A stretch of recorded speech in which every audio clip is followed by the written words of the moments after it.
coach. So hopefully I'll live up to that one day. So how much of an influence is what he did in your defense, do you think? Yeah, for sure. At Arizona, we actually ran some of their concepts because BA and a bunch of those guys came from the Steelers. So we implemented a lot of that stuff when I was at Arizona. So obviously I've kept a lot of those concepts in my back pocket as well. So we'll see how it influences this year as well. Coach, what are some of your biggest takeaways from the spring? Yeah, I feel like every day we got better and better and better. You know, that's the thing. You want to keep an upward trend as you go. And I feel like no days, we didn't take any steps back on any days. So every day we got better and better. Our technique and fundamentals improved. You know, the basics and fundamentals, mental errors were down. We tackled really well. So I feel like we took a step forward every day. I'm just happy to see it. Terminology-wise, you probably ended the season with the same terminology you guys had at the beginning of the season. Is it going to change this year with your own? No, I would say like 75-80% is the same. You know, you just clean up things. You know, once you've done something for so long, you know, things that are game plan implemented in 2014 get thrown in. And just going back and cleaning up things throughout the years, and you know, we're big on word association, grouping things into families, so just kind of cleaning up terminology and making it fluid and simple. In the past, Coach Dillon was famous for getting that last-minute call in, you know, late as possible on the adjustment. Definitely. And I think one time Ohio State kind of got you guys on that. But with you guys, you're going to still try to make that last-minute adjustment? Or is it just something? It's just to me, that's a feel thing. You know, obviously, you know, you're kind of you got a feel of the offense's tempo coming to line of scrimmage. So, you know, I feel like I would rather just get my guys the call now and get lined up, you know, per se, and put them in a base call where they can get their eyes lined up, get lined up, play fast, play physical, and play aggressive. That's my mindset. Coach Luzinskowski from last season, such a coach on the field for you. Who's going to be that coach on the field for you this season? Yeah, I feel like there's a lot of guys that can step into that role, not necessarily a guy that's been there for 6 years, you know, but all those guys are great leaders. They process things really fast. They have a great understanding of what's going on around them. So I feel like all those guys in that linebacker group have the ability to take that next step, and so it'd be really cool to see who that guy continues to develop into. But all those guys have that ability. They just need to continue to grow their confidence and get that opportunity. Have you ever had a group like the guys you got now, Simpson, Trotter, and Barrett Carter, that athletic and so able to cover really so much space from that position? Yeah, for sure. I'm not sure we've had a group of linebackers as athletic and fast as we potentially have this year in a long time. You know, all those guys have slimmed down some in the offseason. You know, it's a space game, being able to tackle and run in space and get out on the perimeter. You know, those guys have done a great job in the offseason of putting themselves in position to be able to play at a high level this fall. Coach Goodwin, can you describe to me how a baseball manager from Mississippi State makes his way to be the defensive coordinator at Clemson? So, God's blessing for sure. You know, a lot of hard work, just putting your nose to the, you know, putting your nose down and working hard. You know, soaking up all the knowledge that you can, relationships. You know, just building great credibility and doing things that are above and beyond what you're asked to do, or a couple of things that come to mind. But it's been an amazing ride for sure, a lot of fun, met a lot of great people along the way, and it's been quite a journey. And hopefully it continues for a long, long time. Is anyone enter like maybe with an edge on the others at the start of going to camp, or I know you're kind of like 2 or 3 more guys right there? No, I mean, hopefully early on, you know, going into the scrimmages and stuff, maybe one guy pull ahead of the other, but they'll all get opportunities to earn that starting role going in. And then the 2 freshmen, Yeah, Woodaz, TJ, and Kobe. will they'll start out with Yeah, Kobe and Wade, they'll be at the wheel. TJ, we're going to stack him in the mic spot. And have you heard any return? I know you haven't seen him or been able to work with him yet, but any returns on them so far? Yeah, you know, everything that you hear from the summer workouts has been nothing but positive. And we've been having some meetings with them as well. And we'll have some opportunities with the new rule changes to get out on the field, hopefully in a week or two, and see how those guys stack up. Just from going from a behind the scenes guy to a front and center guy now, just what have the last few months been like, just being out in town, no matter who you are, they say Hey West, like what has it been like being front and center? Yeah, it's been awesome. You know, I'm like Nick. I'm from a small town where you speak to everybody and hey, how you doing in the grocery store. You know, I love meeting new people and finding out your story. You know, where you're from, your family, so forth and so on. Connecting dots. You know, at the end of the day, when you get out in it, it's a small world. Whether you're in Hawaii and you meet someone who coached some Scott Pagano, or you know, those sort of things. You know, you get out in the world, it's a small world, so that's really cool to me, just interacting with people on a daily basis. What has it meant to you? I mean, I think Mike Jones, even at SEC Media Day the other day, was saying, I have faith in Wes, I believe in Wes. Like the players obviously behind the scenes knew what you were able to do, but Yeah. having them talk about you and having that faith in you, what has it meant to hear those things? Yeah, it just it's affirmation that the short time that I've been in the coordinator role, that obviously I'm doing, you know, things in a positive way and having a positive influence on them, and just the buy-in in the locker room has been incredible. And at the end of the day, that's what matters most. Wes, as we get ready for the season, more excitement for you, more pressure? What do you feel? Yeah, excitement. You know, sitting on the beach on vacation, I'm ready to get back, get to work. You know, there's only one first time, so obviously this being the first year being a coordinator, you know, a lot of excitement, waking up at 4 a.m., just a lot of things running through your mind and stuff, just all that excitement building, ready to get going. Speaking of this being your first year as coordinator, how much has working with under a guy like Brent Venables for so many years helped prepare you to fill this role? Yeah, definitely. I mean, it's been tremendous. Obviously, working with a guy for 7 years who's probably one of the greatest coordinators in college football, and just soaking up all that knowledge on a daily basis. You know, there's 80% of, you know, you learn what works for you, and you take things from other guys that you've work with along the way. You know, work with some other successful coordinators at other stops and stuff. So just soaking up all that knowledge and then molding it to fit me and my personality, and now it's my time to go do it. How will this partnership between you and Mickey work out exactly? Yeah, it's great. We have a great relationship. We've worked well in the past.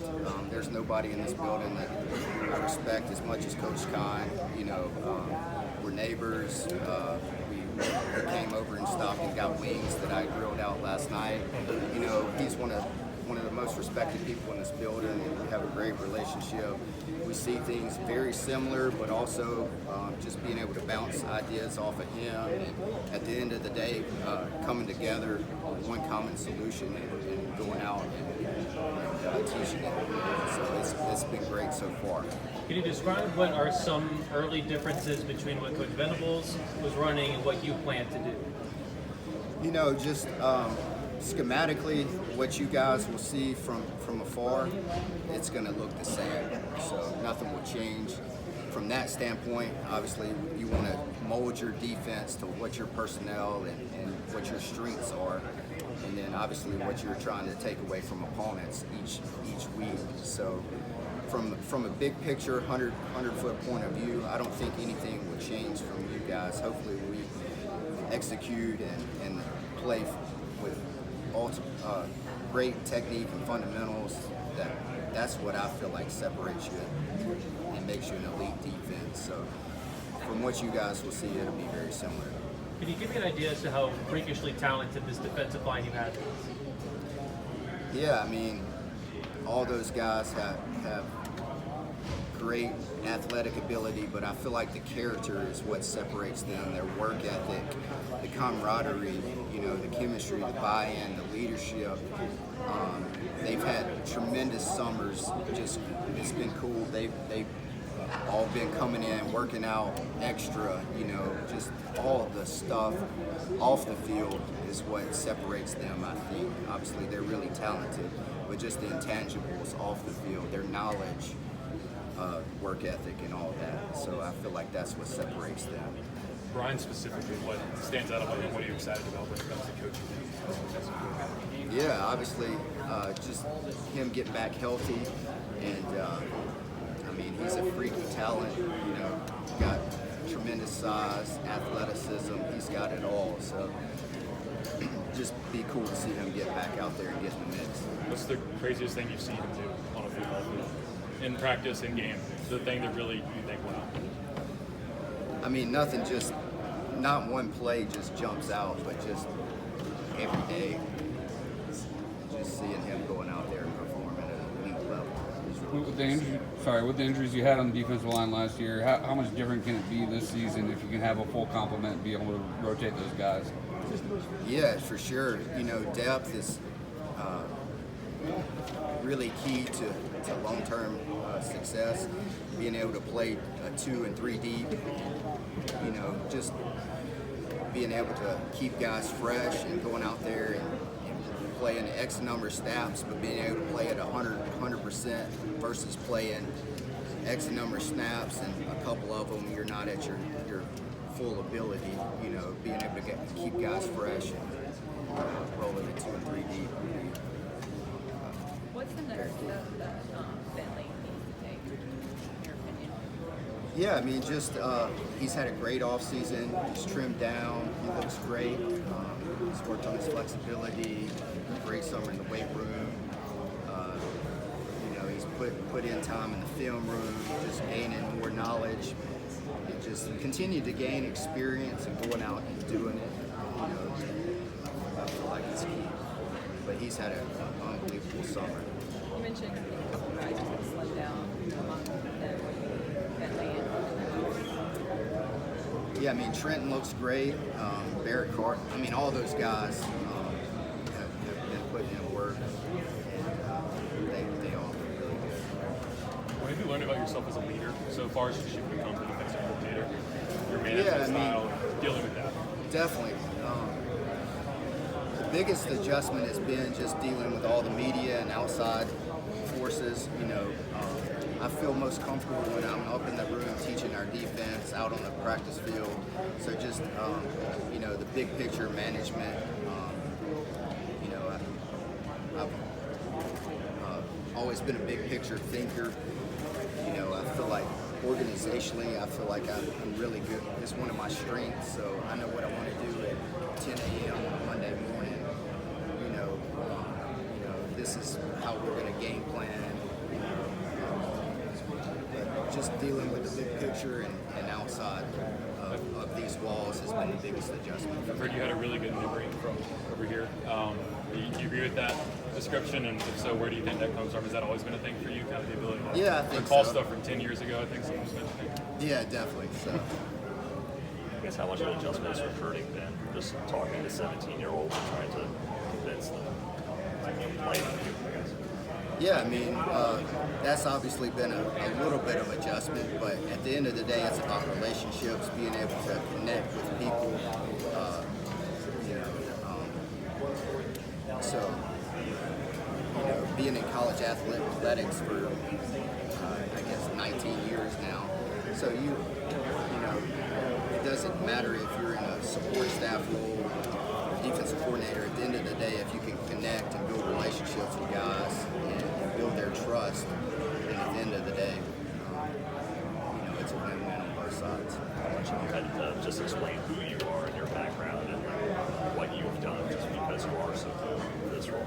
Yeah, I mean, I think that's every day. So just being able to sell what you've done. But the biggest thing is our players have done a tremendous job of selling this program, and as well as obviously Coach Swinney's built us into an unbelievable program, the foundation over the years, Clemson sells itself.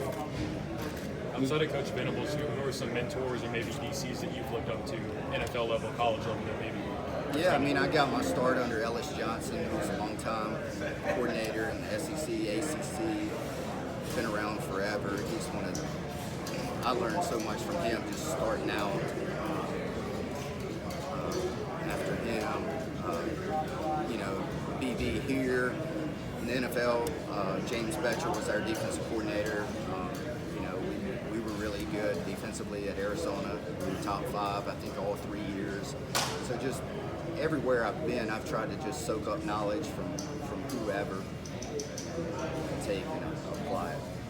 It was a great debut for you in the bowl game. Do you feel any pressure to try to match what Coach Venables did, or does the amount of talent that you have playing for you kind of mitigate that? No, not at all. No, my expectations for myself are greater than anybody or anyone can put on myself. So I'm just going to be who I am, and at the end of the day, I can live with that. So I'm not going to try to be someone else or live up to anything else. At the end of the day, we all have a common purpose, and I just want to go be myself. Wes, do you have a number 1 guy in that linebacker spot going into camp? No, I still list all those guys as coach, and we'll see how it all sorts out. How do those guys, like their skill sets, how do they work at that position? What do they bring to it? Yeah, I think they're all have a good athletic skill set for the linebacker position in today's world. They have great knowledge. Just need to continue to get that experience. But I feel like all those guys tackle well. They see things fast. They react fast. They have great leadership and communication skills on the field. So just now their turn to go do it.